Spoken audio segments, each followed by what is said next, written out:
Amis de langue française, je vous salue dans le beau nom de Jésus-Christ. Je voudrais partager avec vous un passage qui se trouve dans la Bible, euh, le Nouveau Testament, le livre des Actes, au chapitre 10, versets 22 à 46. Je ne vais pas lire tous les versets parce que je vous donne cette occasion pour vous de pouvoir lire tout ce passage parce qu'il est très important. Mais je vous en lirai une partie. Enfin, voilà la partie que je vous lis. Les disciples arrivèrent à Césarée le jour suivant. Corneille, un officier de l'armée romaine, les attendait. Il avait invité sa parenté et ses amis intimes. Lorsque Pierre entra, Corneille, qui était venu à sa rencontre, se jeta à ses pieds et se prosterna. Mais Pierre le releva en lui disant « Lève-toi, moi aussi je suis un être humain. » Tout en conversant avec lui, il entra et trouva beaucoup de personnes réunies. Vous savez, leur dit-il, qu'il est interdit aux Juifs de se lier à un étranger ou d'entrer chez lui. Mais Dieu m'a montré qu'il ne faut déclarer aucun être humain souillé ou impur.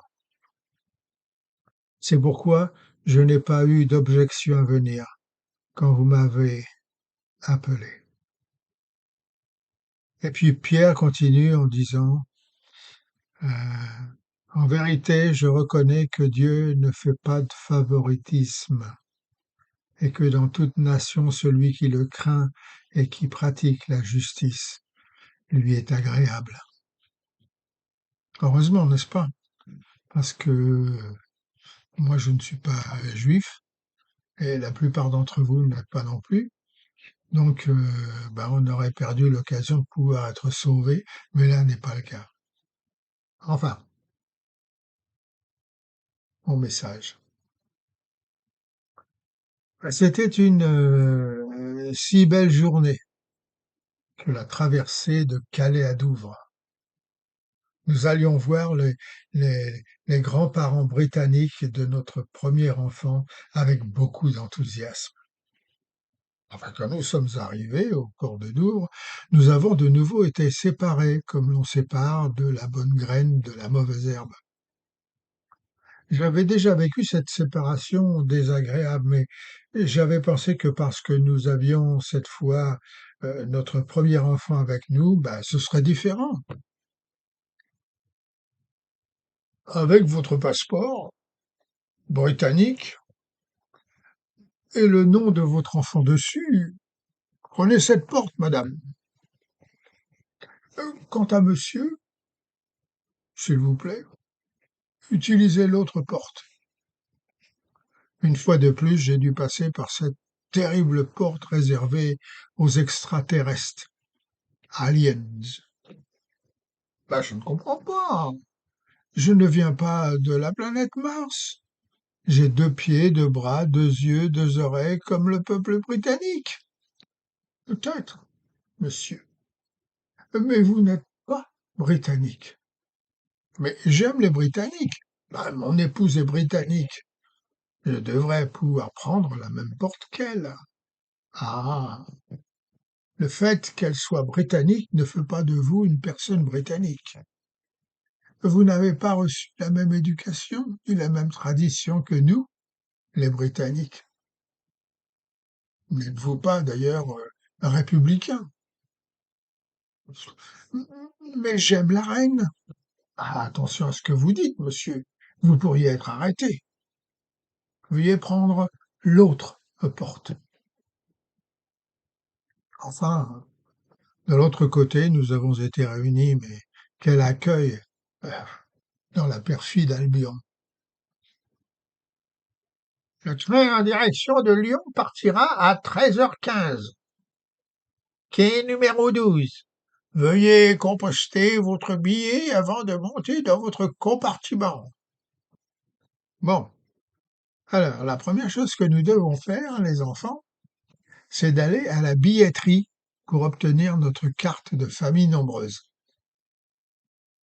Bonjour monsieur, nous venons pour notre carte de famille nombreuse afin que chacun d'entre nous puisse utiliser n'importe quel transport public avec une réduction de 75%. Certainement. Voici vos cartes. Un, 2, 3, 4, 5. Mais il n'y a que 5 cartes. Où est la sixième, la carte pour ma femme? Mhm.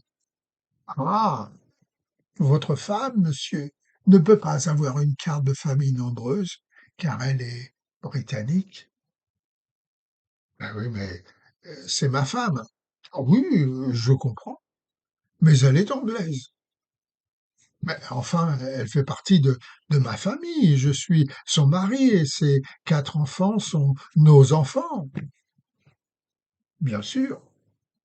Mais elle est française. Mais elle n'est pas française. Elle est anglaise. Vous auriez dû épouser une française. Mais sans moi, dit ma femme, avec son accent britannique, mon mari français n'aurait pas eu ses 4 enfants. L'homme, visiblement ennuyé, baissa le rideau métallique de sa billetterie et simplement cria en langue communiste russe, probablement le seul mot qu'il connaissait: Niet! Mes amis, nous n'aimons pas les gens qui ne sont pas connus, comme nous. Nous avons du mal à leur faire confiance, à communiquer avec eux. Ils ne pensent pas comme nous, ils ne voient pas comme nous. Nous nous sentons si peu en sécurité, si vulnérables lorsque nous sommes entourés de telles personnes. Certains peuvent être blancs, noirs, jaunes et même rouges. La couleur de leur peau peut être provocatrice. Mais le corps peut, lui aussi, être difficile à accepter. Certaines personnes sont handicapées et vivent dans leur propre monde. Certains sont en fauteuil roulant, certains sont confinés à leur lit, certains vous parlent dans une langue incompréhensible, certains gesticulent comme une marionnette disloquée, certains vous regardent en essayant de s'exprimer au travers de leurs yeux. Certains sont aveugles, sourds et même muets. Et il y en a qui ont ces 3 handicaps. Comment est-il possible donc de communiquer avec eux? Lorsque je vendais le journal de l'Armée du Salut dans le nord de l'Angleterre, au petit poste de Shaemoa, nous allions dans un pub où il y avait un monsieur qui était toujours debout à la même place, près du bar. Et il était justement sourd, aveugle et muet. Et le chef de chorale qui souvent venait avec moi vendre le journal de l'Armée du Salut, m'a dit: «Quand vous approchez près de lui, ce n'est pas la peine de lui parler, parce qu'il ne vous entendrait pas de toute façon. La seule chose que vous devez faire, c'est ceci: vous prenez vos 3 doigts comme ça et vous lui mettez devant son front et il comprendra tout de suite que vous êtes l'Armée du Salut, que vous venez avec le journal de l'Armée du Salut qu'il ne prendra pas puisqu'il est aveugle, mais il vous mettra un peu d'argent dans votre boîte.» Lorsque je suis arrivé dans ce pub et que j'ai vu ce monsieur, je suis allé donc vers lui et j'ai fait ce geste spécial des 3 doigts devant son front et automatiquement, il m'a mis de l'argent dans ma boîte. Comment communiquer avec des gens comme ça? Pourtant, vous voyez, ils ne sont peut-être pas comme nous, mais ils font partie de nous, de notre société. Ils sont humains, ils ont besoin d'être aimés, d'être reconnus, d'être secourus. Tenez, nous aimons nos enfants, mais nous les envoyons à l'université. Et quand ils reviennent, bah, ils ne sont plus les mêmes. Ayant quitté le cercle familial, ils ont construit leur propre cercle et ont changé. Et ils se ressemblent, on les reconnaît, mais quelque part, ils sont en quelque sorte différents. Parler différemment, agir, ils agissent différemment aussi. Et ils sentent différemment aussi. Ouh, c'est une attitude défensive, normale, que d'avoir peur de ceux qui ne sont pas comme nous, jusqu'à ce que le péché prenne place sur ce sujet. Alors nous ignorons volontairement les autres, parce qu'ils ne sont pas de la même classe, pas du même club, pas du même pays. Et voilà pourquoi nous chantons à l'armée du salut pour dire que nous ne sommes pas comme ça. Ce chant que vous avez peut-être déjà entendu et que beaucoup d'entre vous ont probablement chanté. Mais il nous aide à se souvenir de ce que nous sommes en tant qu'enfants de Dieu. Ils viendront d'Orient, ils viendront d'Occident pour entrer au royaume de Dieu. Avec ou sans argent, le riche et l'indigent s'assieront au royaume de Dieu. Et si leur vie est à Jésus, ils seront tous les bienvenus. Ils viendront d'Orient, ils viendront d'Occident pour entrer au royaume de Dieu. Ils viendront d'Orient, ils viendront d'Occident pour entrer au royaume de Dieu. Dieu les accueillera, puis il leur donnera une place au royaume de Dieu. Là, plus de races, plus de nations, c'est une grande procession qui viendra d'Orient, qui viendra d'Occident pour entrer au royaume de Dieu.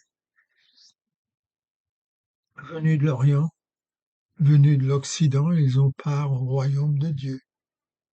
Tous vainqueurs de la mort, ils atteignent le port. Ils ont place à la table de Dieu. Voyez-les tous, de blanc vêtus, lavés dans le sang de Jésus, venus de l'Orient, venus de l'Occident. Ils ont part au royaume de Dieu. C'est très important pour nous les chrétiens d'aimer tout le monde, même ceux que nous devrions haïr peut-être. Mais le Seigneur nous enseigne à les aimer de tout notre cœur, de toute notre âme, de toutes nos forces, parce que c'est important. Alors faisons-le, aimons-les plus que nous-mêmes, faisant ainsi la volonté de Dieu pour nos vies.